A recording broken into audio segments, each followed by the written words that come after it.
Hi, it's Rick here with Roof Geeks. Just wanted to show you again your typical house. I'm up here on a roof and I came in to just look at some basic maintenance things.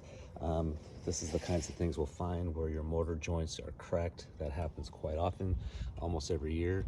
They need to be resealed and taken care of consistently because what can happen is water can get all in these crevices and cracks, work its way down the roof, and then you wind up finding yourself with a much larger repair. So, have us at Roof Geeks take care and maintain your roof, and you can avoid the more costly repairs like they have here.